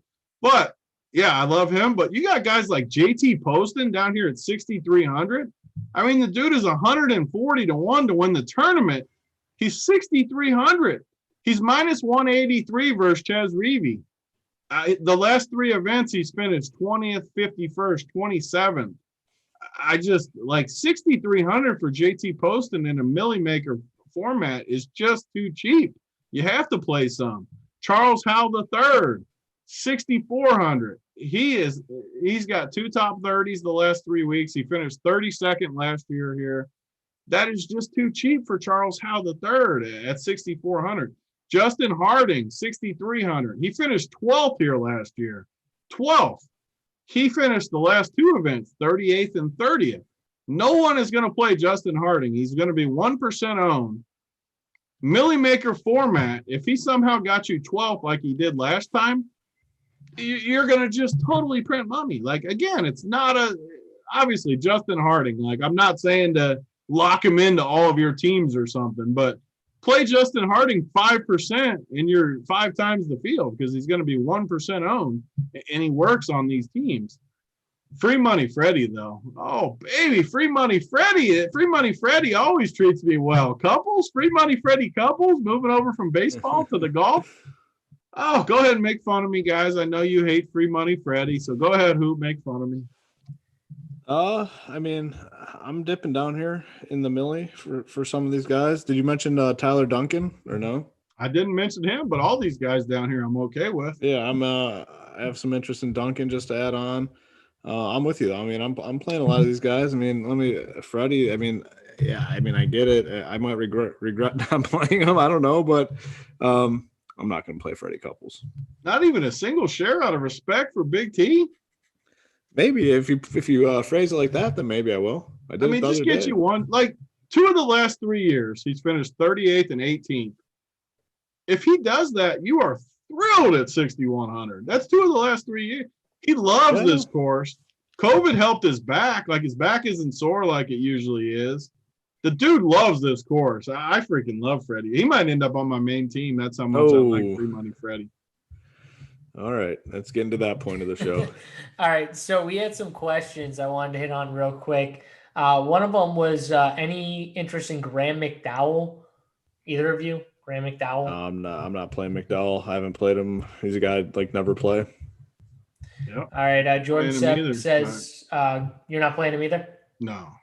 All right, another question. Glover's getting disrespected. I assume is any interest in Lucas Glover? I was on him earlier on in the summer. He was really hot for the restart, but no, I'm not going to be playing him here. He's been in pretty bad form. All right, Rahm and Connors or Bryson and Lanto. Tony, I'll give that to you. I mean, they shouldn't even have to ask me that because I'm playing Bryson and Lanto. Like, that's just splitting hairs. Yeah, that one's that either option is a really good. Until Bryson wins by 10, then it's not splitting hairs. Well, I like Rahm to win, so I would actually lean the Rahm one. But I really like Lanto. That's my favorite cheap guy. So it's tough for me. Yeah. Any other questions here? What about Hadwin, Adam Hadwin? Either of you guys? I mean, I'm not hold on a gonna be on second. him. Titletown's talking trash about basketball. No one with that much hair on their head, like this dude has hair down to his shoulders, is beating me in basketball. Titletown, like even at least Hoop has a normal haircut. Like, come on, Title. Title on the court would remind me of who was the dude, the one from Gonzaga years ago. Adam Morrison. Morrison, Yeah. right? Right? Kind of reminds me of Adam Morrison. Yeah. Right? That's disrespectful to Adam Morrison. Like, come on, Title's got no game. Hey, I'll tell you right now, Title's, I mean, I don't know how old exactly he is, but he's got to be really young. He could probably run circles around you, Tony. Oh, we're He's going back young. to He's the a young running buck. circles, or like it's a race. I'm just saying, he's way younger than you. I still I my watched favorite you limp up that court. If your foot's hurting, I watched you limp up there. my favorite part about talking about racing is how still Mangone is like challenging people to races. Somehow him and Uncle T are challenging each other to races. Like, Mangone, you've been on a video racing one time and you literally tripped over your own feet and fell face first in a hallway. Like, stay off the track, buddy. Like, you're not racing. Just like give it up forever after that. Like, Yeah, you like, gotta you're shut it done. down. You're done at that point. If you ever face plant in the carpet and then miss a layup to cost Big T a game, you got to shut it down. It's over. Tony's gonna never let Mangone live that down. He I lost wish in that Simon game. would put the video up right now of that layup. I wish you put that video up of that shot at the end, and then what came after. He said, "Send me the link." Well, I'm sending him the link. I'm finding him. Let's see here. Thoughts on Dylan Fratelli? Who? Any Dylan Fratelli? No, I mean, I think we talked about all the guys like that. We're considering like Fratelli. I'm not a Fratelli guy. I'm not going to be playing him here.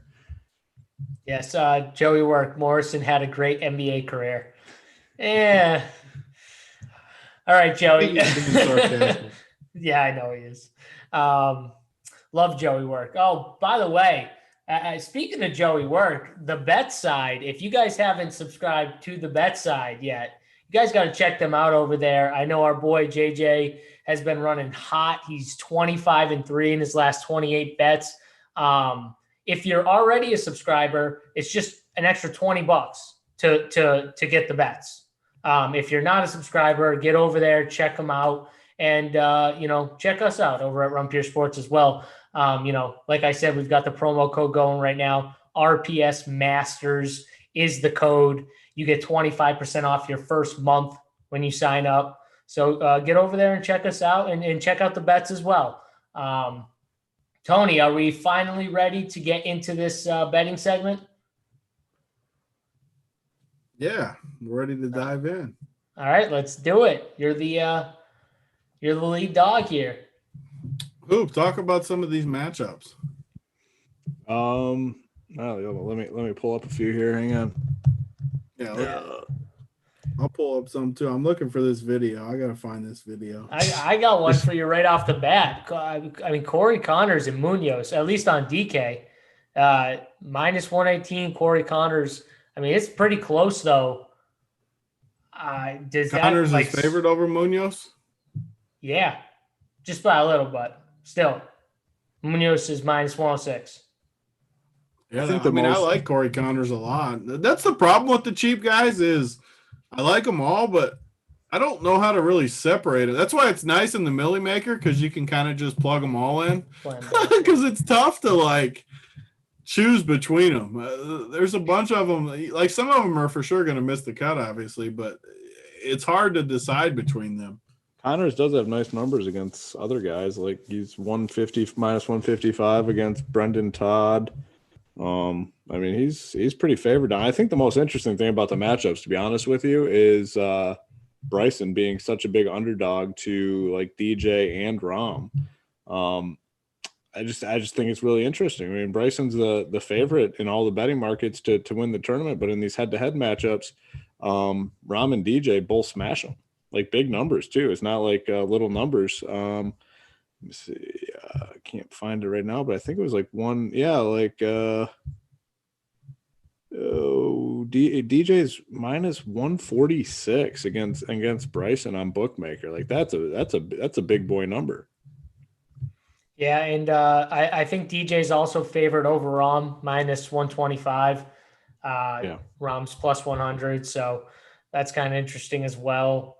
As we move down, any others? I see Ian Poulter and Answer dead even. You know, that's fine. I mean, you guys had no interest really in Answer, but Poulter you guys were big on, and their price difference on DK is only like $400. It's not like that big of a deal, but if you were deciding on one or the other, that might give you a more of a lean to taking the 400 savings, right? What's Poulter's line against Answer? They're even.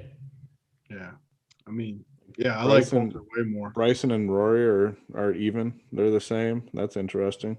I mean, I can't imagine not taking Bryson in an even scenario versus Rory. Like that's crazy to me.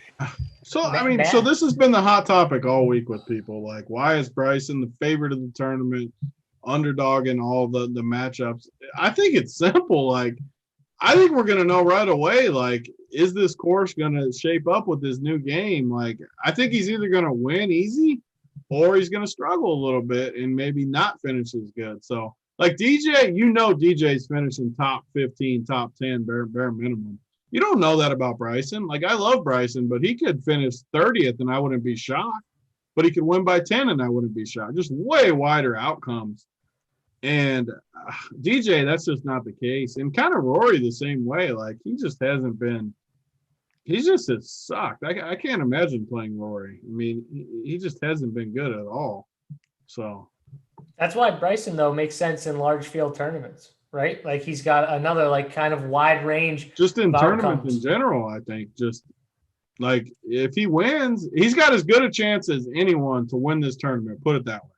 Like if you had to bet your life someone wins it, like he would probably be the guy you would pick just because he's got the best chance to win it.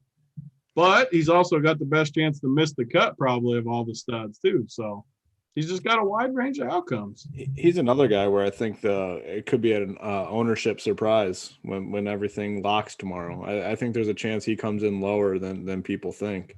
Looks like the sites have him in the low 20s. I wouldn't be surprised if that's more like the high teens. And like that's not a huge difference. But when you're talking about someone that's the most expensive guy on the slate, to me it kind of is. Like I'm not super worried. But if I know he's going to be a little bit lower than what people are projecting, and, I only need, 30%, 32% to get double the field on him. Like that's how I use ownership. I don't let it get me off guys, but I let it dictate how much of a guy I will have.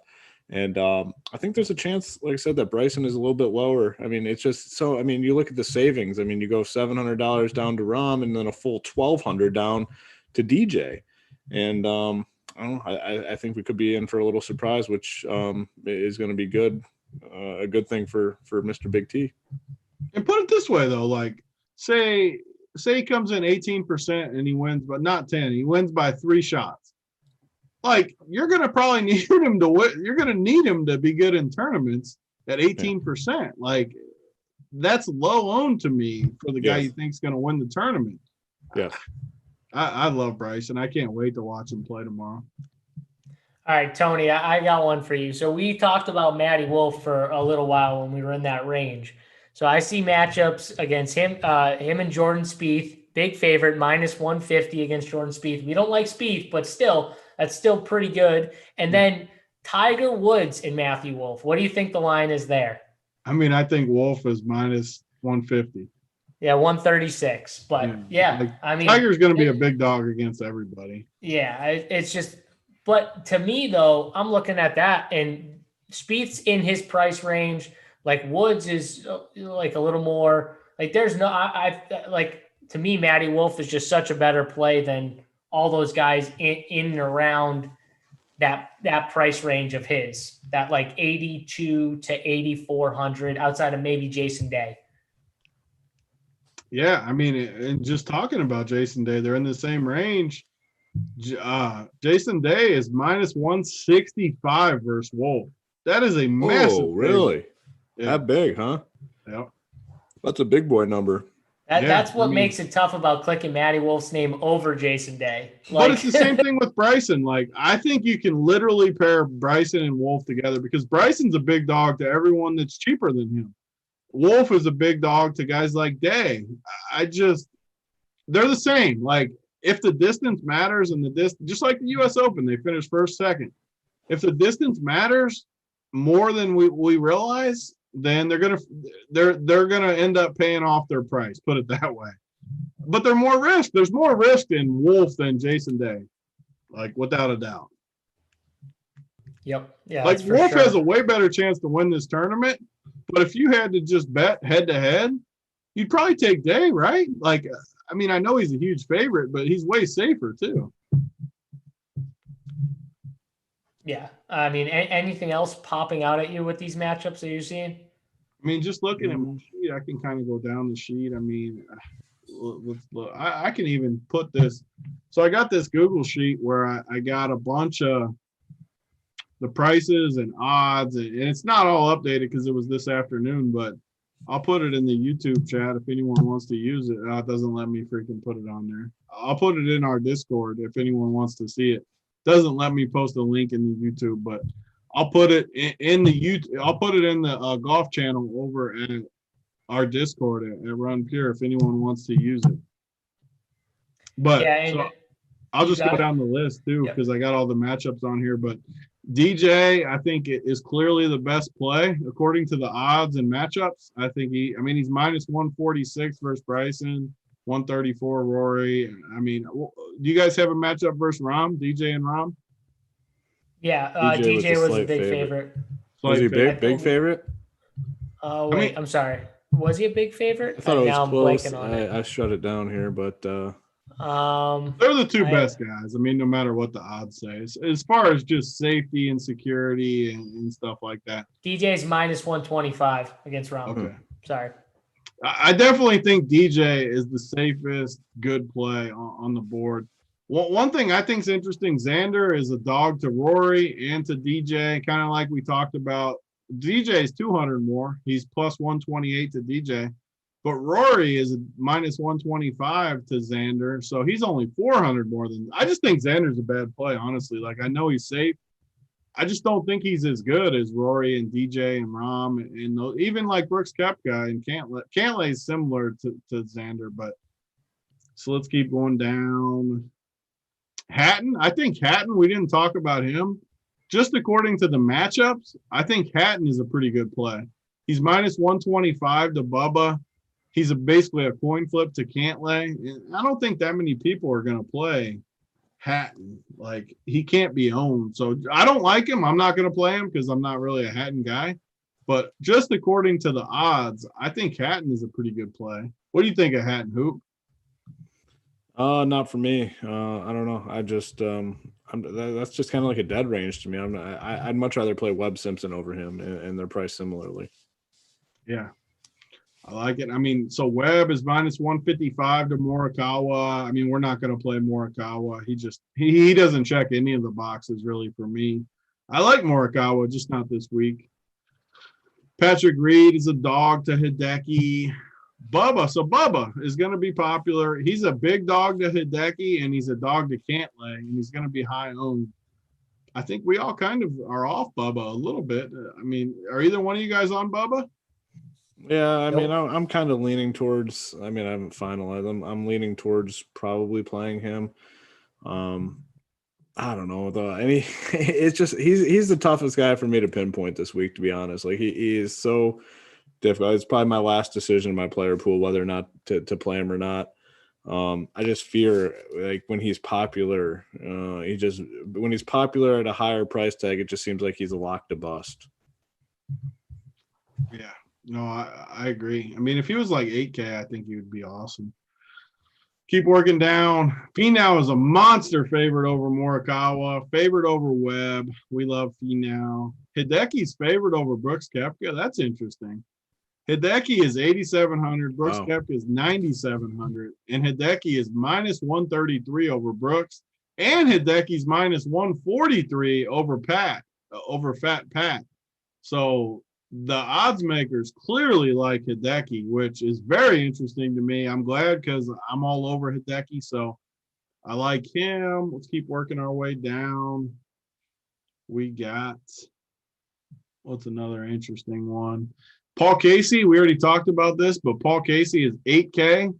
He's basically a coin flip with Cam Smith, who is 7,300. I don't see why you would play Casey over Cam Smith for a 700 savings. I think they're literally like the same guy. So just take the 700, go up somewhere else. What else we got that's interesting? Oh, we got Kuchar is a big favorite. We already talked about this too, but Matt Wallace and Gary Woodland, big favorite over both. Lee Westwood is a dog to Poulter and Kisner. We already talked about that. Cam Champ is a big favorite over Phil. See if there's any interesting ones in the cheap range. Sebastian Munoz is a favorite over Billy Ho, is interesting. Benny On is favored over Kevin Na, minus 120.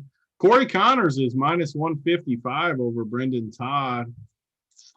And well, you know who we didn't, how did we not talk about your boy who's getting zero love from the odds makers?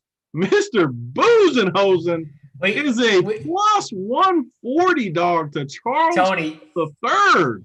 You know it's bad when even I am not playing him in MME. Oh. Even in MME, I don't have any Buzenhosen. So the odds look very rough against Buzenhosen this week. That was like one of the first things when I started doing my research. I saw him at 6K, and so I was like, all right, I got to go look up the odds. And then I saw it, and I was like, nope.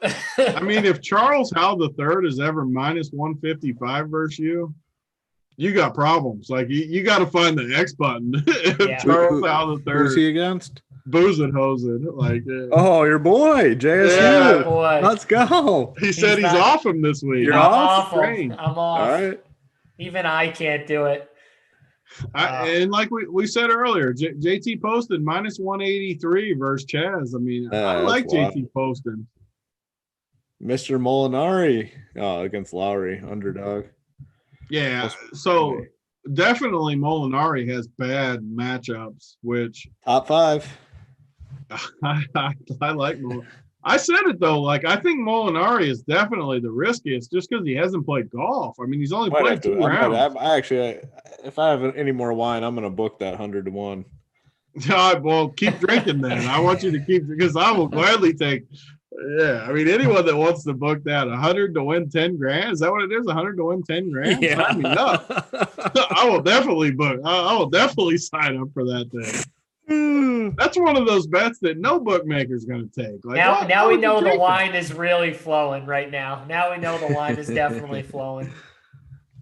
I mean, I love it. So the Tuesday guys were talking crap about us. We got to pick a team. Let's make it easy too. Let's not pick our 2 studs. Let's pick 4 because we got to leave 2 open spots. So let's leave our 2 stud spots open. So let's just say we plugged in Bryson and let's even just say Rom. We're not playing them, but that leaves us with. Let me plug these dudes in. Oh, I hit the wrong button. That's when the wine's flowing. I hit the wrong button. Let me see. So we got. If we played those 2, basically we got. I mean, we got to find like 4 value guys to put on our team, and then when we play them, we'll plug in 2 studs, whoever our favorite 2 studs are. But let's play our 4 favorite value guys. We'll all pick one, and then we'll all 3 agree on one. All right, go for it, Tony. I mean, you guys can pick first. I'll take Connors. Connors for our squad. I like it. Connors. Who do you like, JSU? I'm gonna go with Poulter. Ooh, I like it. Poulter. The thing I like about this too is we're gonna pick 4 guys, and it's not gonna have any good guys. So whoever uses our team could just plug their favorite 2 studs in, and it'll just work with it. Which is you can put that in the Millie Maker. So you got Connors, you got Poulter. Man, We gotta take my boy Molinari after I talk crap about him. Top five. I was really expecting for you to give a different player there in the same price range. What if we just play? What if we play? We all like Munoz, right? You got that can be our agreement one, right?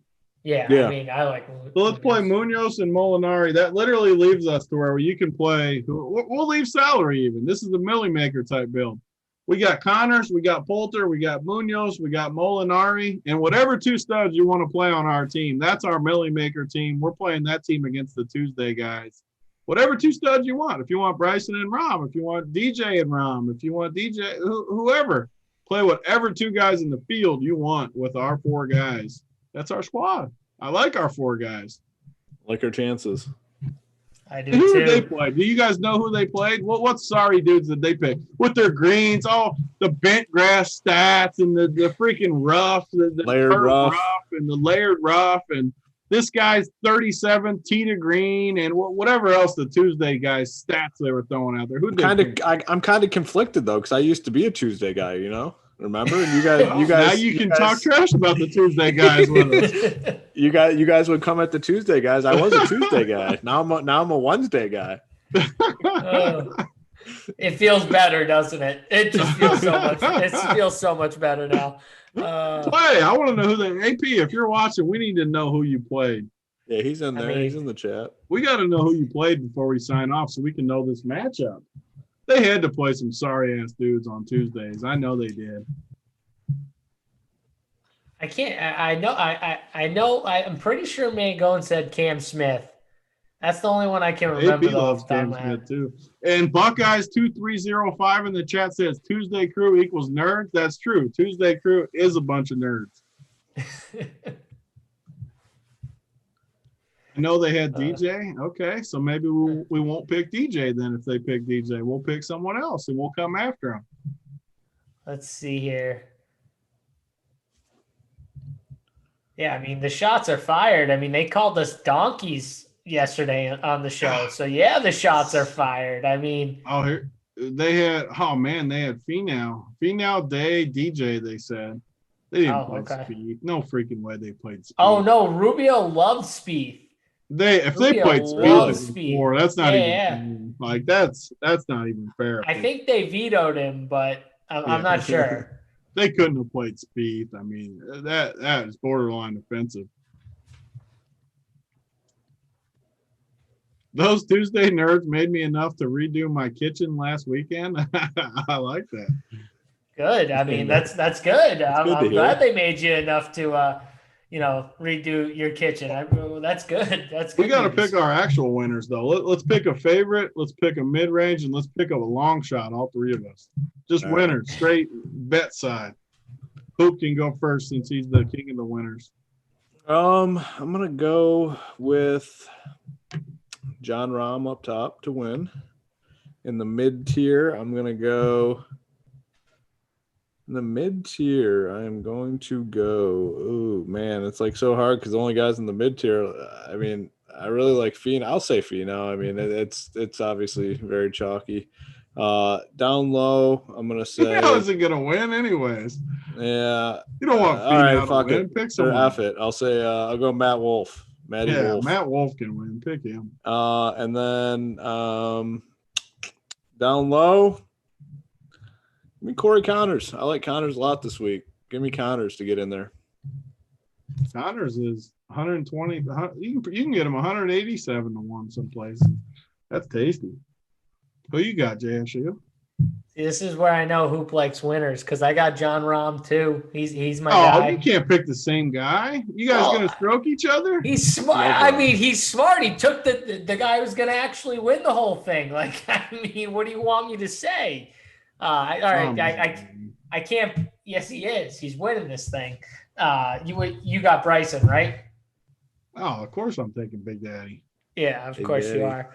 Of course, Tony's taking the tournament favorite. They're the exact same odds right now. They're like 7.5 and 8.5. I'm kidding. And Rom's like the third. You know what I mean? He's right. Yeah, they're like the same odds. I guess after that, I mean, like Hoop said, it's tough in this range. Maddie Wolf was a good pick, but I guess I would go with probably Webb at 40-1. And then a long shot. God.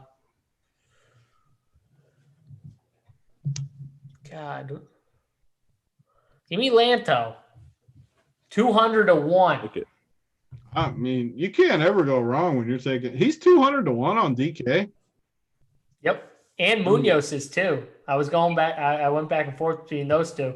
I mean, that is seriously good odds. Like, I don't think either one of them will win, but 200-1 is just, I mean, that is value. Like, that is just crazy good value. And, I mean, I'm obviously taking Bryson. You can get, what's Bryson on DK? 7.5.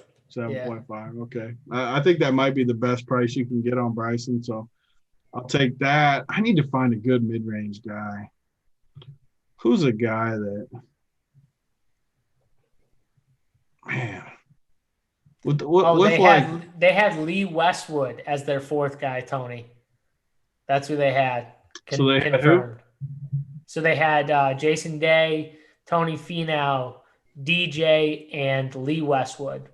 God, I mean, that is a chalky squad on Tuesday. Wow, your boy Molinari has some good odds on DK. What is his odds? 110-1 to win. So I guess I was way off on his top 5. The dude, I mean, 100-1 was outrageous. Like, that was just, if a dude ever finished 5th the year before and you give me 100, like, that's just outrageous. Don't get me started about Molinari. Yeah, we'll I don't like that. For the record, I don't like 110-1 to win the tournament. I'll say that much. I don't like that as much.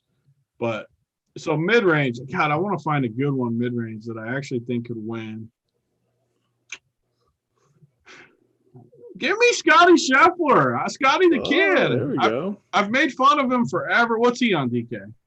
Like 66 or something. 66-1. Yeah. Like, I made fun of him for a while. He sucked and proved me right. And then he's kind of bounced back, though. 32nd, 17. He's a bomber.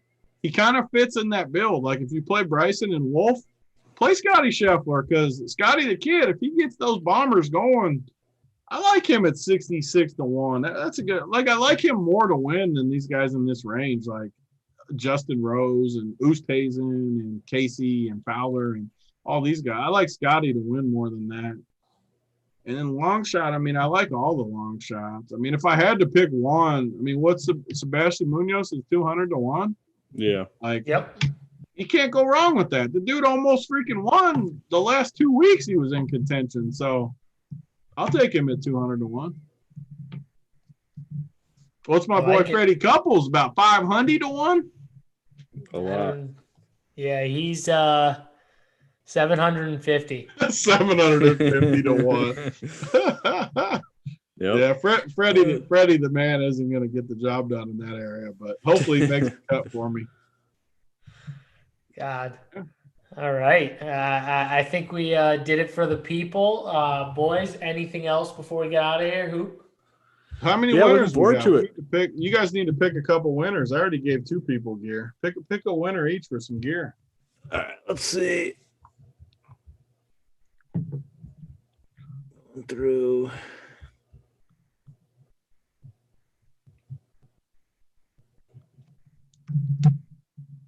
How about Jordan Shep?